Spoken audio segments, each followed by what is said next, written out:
Hello friends, welcome back Hindi India Dharm science with Dolly 24। I hope so guys आप सभी स्वस्थ होंगे, मस्त होंगे, ज़बरदस्त होंगे, हर रोज़ अपनी ज़िंदगी में नई नई चीज़ों का वेलकम कर रही होंगी। दोस्तों, आज हम बात करेंगे माइंड रीडिंग के बारे में कि किसी के भी दिमाग में क्या चल रहा है, कैसी बातें चल रही हैं, उसको हम कैसे उसके बारे में जान सके बिना उसके बताए, और उसके दिमाग में क्या सवाल चल रहे हैं, इन सभी बातों पर चर्चा करेंगे। लेकिन उससे पहले गाइज, अगर आपने मेरा चैनल अभी तक सब्सक्राइब ना किया हो तो प्लीज़ सब्सक्राइब माय चैनल। दोस्तों, माइंड रीडिंग करने के लिए सबसे पहले हमें ज़रूरी होता है आँखों से कांटेक्ट बनाना किसी भी पर्सन से।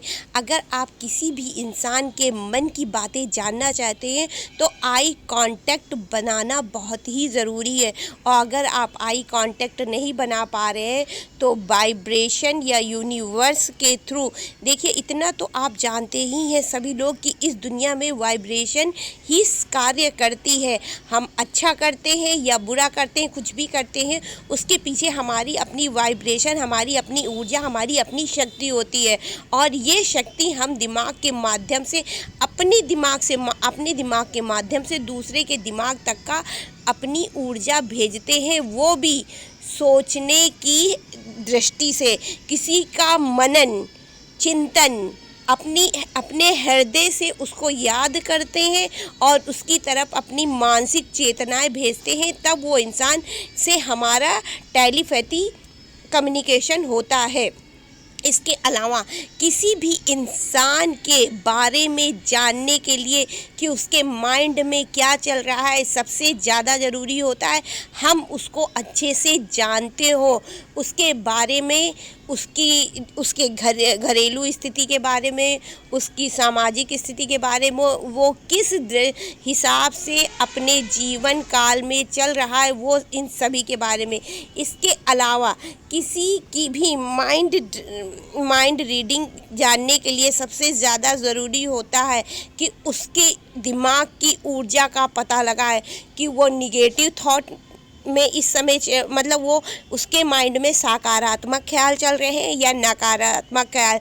क्योंकि देखिए, हम किसी के भी पास अपनी अच्छी वाइब्रेशन भेजते हैं, अपनी सकारात्मक, अपनी पॉजिटिवनेस भेजते हैं, लेकिन अगर सामने वाले के दिमाग में नकारात्मक सोच चल रही है, गुस्सा चल रहा है, तो हम अच्छी चीज़ें भेजेंगे तब भी वो हमको बदले में गुस्सा, नफ़रत, मतलब ऐसी गलत चीज़ें देगा जो हम नहीं चाहते हैं। जैसे कि आप स्क्रीन पर देख रहे हैं, एक इंसान के दिमाग में एकदम शांति है, खुशहाली है, एकदम उसका मतलब दिमाग एकदम पीसफुल है, उसके दिमाग में किसी भी प्रकार का कोई तनाव नहीं है, बहुत ही अच्छी एनर्जी में। और उसी तरफ दूसरे इंसान के दिमाग में अग्नि प्रज्वलित है, आग जल रहा है, गुस्सा है, और भी बहुत सारी जो है नकारात्मक निगेटिव एनर्जी है। अगर सामने वाला बंदा अपनी मानसिक चेतनाओं के द्वारा इसके पास जो है सकारात्मकता, पॉजिटिवनेस भेजता भी है, तब भी इसके पास जो दूसरा पर्सन है उसके पास निगेटिव एनर्जी है, नकारात्मकता है, वो बदले में उसको जो है निगेटिव चीज़ें ही देगा। आपने देखा होगा बहुत लोग अजीब से बिहेव करते हैं, आप उनसे कितने भी प्यार से बात करिए कि आप कैसे हो, क्या बात है, क्या हाल चाल, लेकिन वो एकदम तड़ों से जवाब देंगे, तुमसे मतलब हम कुछ भी करें। मतलब उनके बात करने का लहजा ही इतना गंदा और गलत होता है कि कुछ बोला नहीं जा सकता। इसे लोगों को यही मन करता है यार नहीं मने मत बोलो, पर इतनी गंदी तरीके से क्यों बोल रहे हो। तो ये ऐसे ही लोग होते हैं जिनके दिमाग में तनाव होता है, गुस्सा होता है, एग्रीनेस होती है। तो आपके दिमाग से किसी के दिमाग में, और जाने अनजाने में ऐसे लोग क्या करते हैं, अगर आपका दिमाग शांत है, पीसफुल है, उसमें पॉजिटिवनेस है, तो वो अपनी निगेटिव थिंकिंग, निगेटिव सोच आपके भी माइंड में डाइवर्ट कर देते हैं। इसलिए ऐसे लोगों से जितना हो सके बच के रहिए। इसके अलावा माइंड रीडिंग में सबसे ज़्यादा ज़रूरी होती है कि आप सामने वाले से आई कांटेक्ट के अलावा जितना हो सके उसके दिमाग की ऐसी शक्तियों को जानते हो कि उसके कार्य करने का तरीका क्या है, उसकी अपनी सोच क्या है। दोस्तों आपको हम ये बताना चाहेंगे, हमारा दिमाग 1 मिनट में 6000 से भी ज़्यादा ख्यालात सोचता है। इसके अलावा न जाने कितने लोग जो है रात में सोते हैं रोज़ रो करके। इसके अलावा जब वो उठते हैं तो झूठी हंसी का सहारा लेकर के दुनिया को ये दिखाते हैं कि हम बड़े खुश हैं, लेकिन अब जबकि आप रात में रो रहे थे तो आपके माइंड में तो वही रोना धोना होगा। इसके अलावा आप अपना झूठा मखौटा किसी को कुछ भी पहना है, लेकिन रियलिटी क्या है? रियलिटी तो यही ना कि आप रो रहे थे। हर रोज़ इंसानी दिमाग में 6000 से भी ज़्यादा ख्यालात आते हैं, जिसमें 70% हमारे निगेटिव नकारात्मक सोच होते हैं। और हमारे दिमाग में जितनी ज़्यादा विचारों की जाल बनते हैं, उतना ही हमारा सोच जो है तनावग्रस्त होता है, गुस्से वाला होता है। हमारे दिमाग में निगेटिव थिंकिंग आते हैं। तो किसी भी माइंड को रीड करने से पहले उसकी दिमागी स्थिति को जानना बहुत ही ज़रूरी है कि वो इंसान उस टाइम किस वाइब्रेशन में, उसके शरीर की ऊर्जा किस लेवल, मतलब किस स्टेज पर कार्य कर रही है। इसके अलावा आई कांटेक्ट, जैसे मैंने आपको पहले ही बताया है, eye contact must important mind reading में अगर आप आई कांटेक्ट नहीं कर पा रहे हैं तो किसी के भी अंदर की बात जानना आपको बेहद मुश्किल होगा, क्योंकि आई कांटेक्ट एक ऐसा नज़रिया है जब हम किसी से किसी का हाल चाल पूछते हैं, उसकी आंखों में देख के अगर इंसान सामने वाला खुश है तो वो मतलब आपकी आंख में आंख मिला करके सीधे जवाब देगा। अगर आपने किसी से बोला क्यों भाई कैसे हो, तो उसने सीधा आपकी आंख में आंख मिलाया, हो गया अरे यार मस्त है, क्या बात है, हम सही है। लेकिन अगर उसकी लाइफ में थोड़ी सी भी प्रॉब्लम है तो वो आपकी आंख में आंख मिला के ये जवाब 1% नहीं देगा, चाहे वो फिर इधर उधर देखने लगे या अपने हाथ में देखने लगे, कुछ भी करे, लेकिन आपसे आई कांटेक्ट बिल्कुल नहीं बनाएगा। इसके अलावा सामने वाले के चेहरे के एक्सप्रेशन पे ध्यान देना चाहिए। अगर आप माइंड रीडिंग के थ्रू सामने वाले की पर्सनालिटी जानना चाहते हैं तो उसके एक्सप्रेशन पे बहुत ध्यान दीजिए। अगर आप उसको किसी भी चीज़ पे सवाल करते हैं और उसने अपने चेहरे के भाव को बिना बदले हुए आपके जो है सवाल का जवाब दिया, तो इसका मतलब ये है कि सामने वाले की जो स्थिति है जीवन में उस टाइम सही है। लेकिन किसी भी हालत में अगर उसके चेहरे के इम्प्रेशन बदल गए, चाहे वो हंसने की मुद्रा हो, चाहे वो रोने की मुद्रा हो, चाहे वो मिक्स एक्सपीरियंस हो कि वो हंस भी रहा हो रो भी रहा हो, तो ऐसे में क्या है कि ये आप जान जाइए कि कहीं ना कहीं उसकी लाइफ में कोई ना कोई ऐसी परिस्थिति या ऐसी कुछ प्रॉब्लम्स चल रही है जिसका वो जिक्र आपसे करना भी नहीं चाहता है और करना भी चाहता है। इसके अलावा सामने वाले के बर्ताव में उसके, आप किसी का माइंड रीडिंग के थ्रू अगर किसी को जानना चाहते हैं तो उसके बर्ताव में, हाथ पैर के एक्शन एंड रिएक्शन में कि वो अपने हाथ पैर किस तरह चला रहा है। इसके अलावा अगर सामने वाला आपके दिमाग में अपनी निगेटिवनेस, जैसे मैंने आपको इस जगह बताया था कि बहुत लोगों की आदत होती है कि बिना जाने समझे सोचे विचारे सामने वाले को कुछ भी मतलब उनके दिमाग में अगर निगेटिव थॉट है तो वो सामने वाले पे भी झोंक देते हैं, गुस्से के माध्यम से, नफरत के माध्यम से, किसी न किसी माध्यम से। तो ऐसी स्थिति में अगर आपको सामने वाले को लग रहा है कि आपकी पॉजिटिवनेस घसीट करके आपके पास निगेटिव थिंकिंग भेज रहा है या निगेटिवनेस भेज रहा है, तो ऐसी दृष्टि में आप उसके विचारों को तुरंत अपने दिमाग के माध्यम से, किसी न किसी माध्यम से उसको रोक दें। किसी भी हाल में उसका निगेटिवनेस या नकारात्मक सोच या नकारात्मक ऊर्जा अपने पास बिल्कुल ना आने दीजिए। देखिए, माइंड रीडिंग कहीं हद तक अच्छी भी होती है अगर आप दोस्ती में, रिश्तेदारी में या किसी अपनत्व के नाते किसी के साथ कर रहे हैं तो कहीं हद तक ये अच्छी होती है। परंतु अगर आप किसी अनजान इंसान की माइंड रीडिंग कर रहे हैं तो ये बेहद ख़तरनाक हो जाती है। कभी कभी लोग माइंड रीडिंग में अपने निगेटिव थॉट, निगेटिव ऊर्जा, सपोज उदाहरण के लिए जैसे किसी के आप दुख में शामिल होने गए और आप उसके दुख में शामिल हो के हाय भगवान ऐसा इसके साथ, मतलब किसी का भी कुछ भी नाम ले लो कि ये साथ भी हुआ या हमारे साथ ना हो, तो ऐसे अगर आप शब्द बोलते हैं तो जाने अनजाने में आप अपने पास भी निगेटिवनेस आकर्षित कर रहे हैं, अपने आप जो है अपने पास में ला रहे हैं।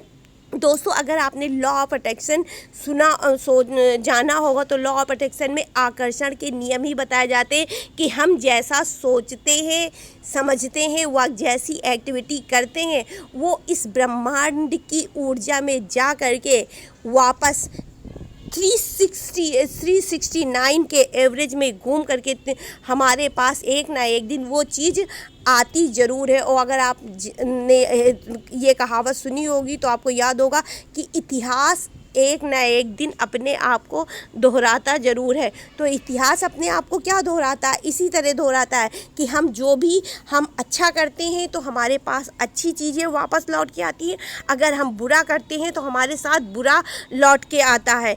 इसी वजह से कहीं हद तक का जिन लोगों की एनर्जी पॉजिटिवनेस में होती है तो वो अपने आप में अच्छाई को आकर्षित करते हैं। जो लोग अच्छा बोलते हैं, कहते हैं अच्छा बोलो अच्छा होगा, तो ऐसे लोग अपने आप में बहुत ही ज़्यादा पॉजिटिवनेस होते हैं, उनके अंदर बहुत ही सकारात्मक ऊर्जा होती है। और ऐसे लोगों की मनोकामनाएं, मनोवांछित फल जो भी होता है, वो जो भी इच्छाएँ करते हैं वो ईज़िली पूरा हो जाता है, क्योंकि वो 24 आवर्स पॉजिटिवनेस में होते हैं। उनकी वाइब्रेशन अपने आप में ही बहुत अच्छी होती है। इसीलिए अगर आप किसी की माइंड रीडिंग के दौरान सामने वाला आपके पास अपने निगेटिव थॉट या निगेटिवनेस भेजने की शुरुआत करें तो आप उसको अपने माइंड के थ्रू उसी समय ब्लॉकेजेस स्टार्ट कर दीजिए कि मुझे तुम्हारी निगेटिव सोच, अपने मन में एक जो है अफर्मेशन आप बोलिए, एक मतलब आप बोलिए I am protected, I am guided by divine, I am protected by divine. आप अपने मन में ये बोलिए कि भगवान मेरे साथ हमेशा मेरी सुरक्षा के लिए खड़ा है। आप एक शक्ति को अपने पास जो है फील कर सकते हैं, महसूस कर सकते हैं। ये आप अपने आप में हमेशा सोचिए कि हमारे साथ हमारा भगवान है। वैसे भी कहावत कही गई है कि हर नर में नारायण है, और जब आप ऐसी सोच के साथ वर्क करते हैं तो आपके पास किसी का भी निगेटिव थॉट या निगेटिवनेस बिल्कुल नहीं आती है। इसके अलावा जब आप माइंड रीडिंग करें तो इन 4 चीज़ों पर बेहद ध्यान दें: वेव, वाइब्रेशन, करंट और मैग्नीशियम। अगर इन 4 शब्दों पर आपने अपना ध्यान जो है लगाया तो आप सामने वाले के दिमाग में क्या चल रहा है आसानी से पता कर लेंगे। और लॉ ऑफ अट्रैक्शन भी इसी सिद्धांत पर आधारित है। अगर आप लॉ ऑफ अट्रैक्शन के थ्रू अपनी किसी भी विश को मैनिफेस्ट करना चाहते हैं या करते हैं तो उस समय आपको भी वेव्स, वाइब्रेशन और करंट पे कार्य करना होता है। और हम लॉ ऑफ अट्रैक्शन में सारी जो इच्छाएं होती हैं वो प्रेजेंट टेंस में इसीलिए लिखी जाती है क्योंकि वाइब्रेशन प्रेजेंट में काम करता है, अतीत पर नहीं। इसके अलावा सामने वाले के नज़रिए को आप ध्यान रखिए कि गलती से आपके ऊपर वो गुस्सा तो नहीं हो रहा है, या आपके सवाल जवाब जो आप लगातार पूछ रहे हैं उसकी वजह से उसका जो है मेंटल कहीं से वो डिस्टर्ब तो नहीं हो रहा है। अगर ऐसा नहीं है तो आप इजीली बहुत ही आसानी से माइंड रीडिंग कर सकते हैं किसी भी इंसान की। और आप इसके अलावा एक और माध्यम है स्पर्श, छूने के तहत। लेकिन स्पर्श आप उसी इंसान को कर सकते हैं जिसको आप जानते हैं कि ये इंसान सही है, क्योंकि हर किसी को स्पर्श करना सही होगा भी नहीं और मुझे नहीं लगता हर किसी को स्पर्श करना भी चाहिए। वैसे स्पर्श के माध्यम से बहुत ही ईजिली और आसानी से माइंड रीडिंग हो जाती है।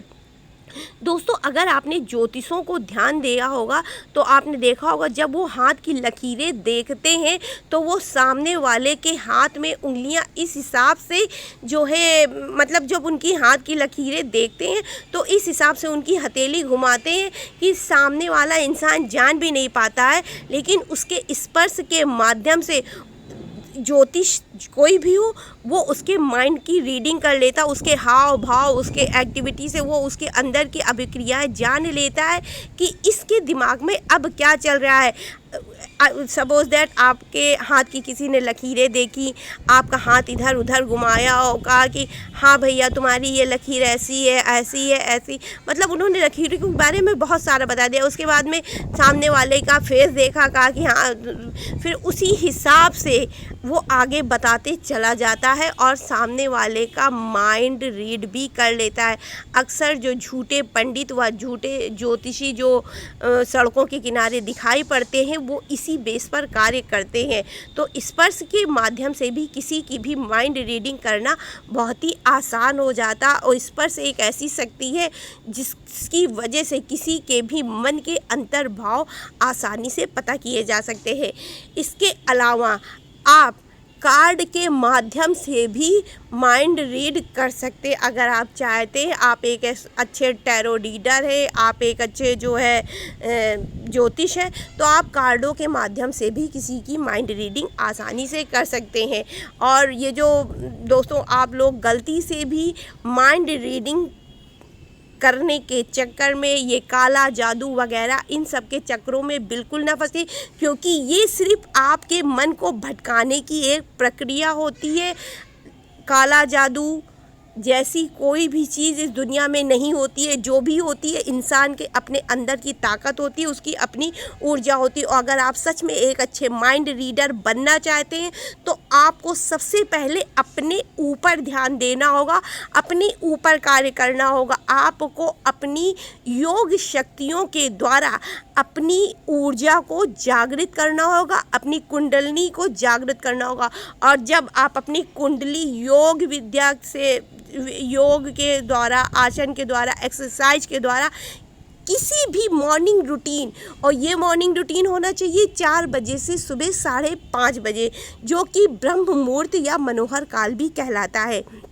अगर इस टाइम आप योग करते हैं तो आपके अंदर बहुत सारी सकारात्मक ऊर्जा आ जाती है, आपका मन स्थिर हो जाता है और आपका अनकॉन्शियस माइंड जो कि निष्क्रिय होकर के आपके अंदर रहता है, और वो कब क्या ख्याल, क्योंकि जो कॉन्शियस माइंड होता है वो पूरा एक बेसिस पे कार्य करता है कि आपको कब क्या कार्य करना है, लेकिन अनकॉन्शियस माइंड उसमें अचानक से ख्याल आता है, अचानक कार्य करना शुरू करता है। लेकिन जब आपका अपना मन स्थिर होगा, आप अपने योग के द्वारा अपने आप को स्थिर रखेंगे, तो इसके लिए आपको योग करना होगा। और आपकी जब ऊर्जाएं सक्रिय होंगी तो आप किसी का भी माइंड आसानी से रीड कर सकते हैं। सामने वाले का दिमाग क्या कह रहा है आप आसानी से जान सकते हैं। और योग की विभिन्न मुद्राएं अपने आप में ही बहुत चमत्कारी हैं, बहुत ही ज़्यादा ऊर्जावान है। इसमें एक शव आसन आता है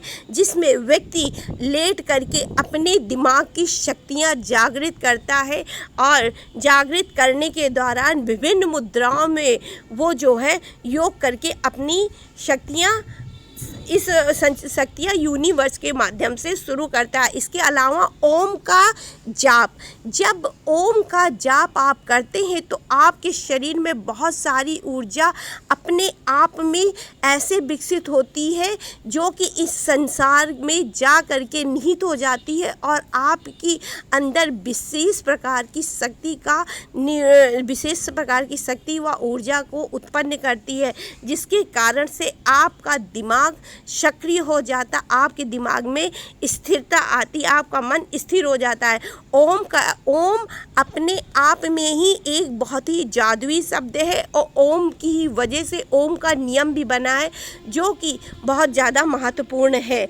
इसके अलावा हम का जाप, जब विशुद्धि चक्र आपके कंठक में होता है, गले में होता है, जब हम कोई भी चीज़ लीलते हैं या बोलते हैं, लेकिन जब उसी जगह पे हमारा जो है विशुद्धि चक्र होता है, विशुद्धि चक्र अपने आप में ही बहुत ऊर्जावान होता है। जिन लोगों की बोली बहुत ही आकर्षक होती है, बहुत ही जो है अट्रैक्टिव आवाज़ होती है, उनकी बोली से ही लोग उनकी तरफ आकर्षित हो जाते हैं। तो समझ जाइए उनका विशुद्धि चक्र बहुत ही ज़्यादा एक्टिव है, बहुत ही ज़्यादा शुद्ध है।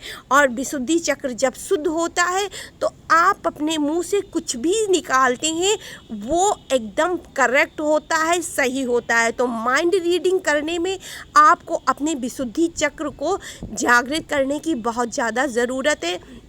विशुद्धि चक्र यही नहीं, अगर किसी को आवाज़ की प्रॉब्लम है, हकलाना तुतलाना जैसी विभिन्न समस्याएं हैं, तो विशुद्धि चक्र उस जगह पर भी बहुत ज़्यादा वर्क करता है। आप हम ज़्यादा नहीं, सिर्फ 5 या 10 मिनट रेगुलर प्रयास से जो है अपना विशुद्धि चक्र आसानी से जागृत कर सकते हैं। और जब विशुद्धि चक्र जागृत हो जाता है तो आपके कंठक में माता सरस्वती स्वयं विराजमान हो जाती हैं। और माता सरस्वती के विराजमान होने से आपके स्वर सारे सत्य होते हैं। इसी विशुद्धि चक्र की ही जो है ऊर्जा के कारण महात्मा बुद्ध ने भी कहा है कि आप जो भी करते हैं अब वह आपके पिछले विचारों का जो है परिणाम होता है। विचार वस्तु ही बन करके आपके पास आती हैं। और यही चीज़ लॉ ऑफ अट्रैक्शन में भी है कि हम जो भी करते हैं, पाते हैं, जिस चीज़ को अपनी तरफ आकर्षित करते हैं, वही चीज़ हमारे पास वस्तु के रूप में वापस आती है। तो आई होप सो गाइस आपको माइंड रीडिंग पर ये वीडियो पसंद आएगी, और पसंद आए तो please like share and comment my channel. तो राधे राधे गाइस।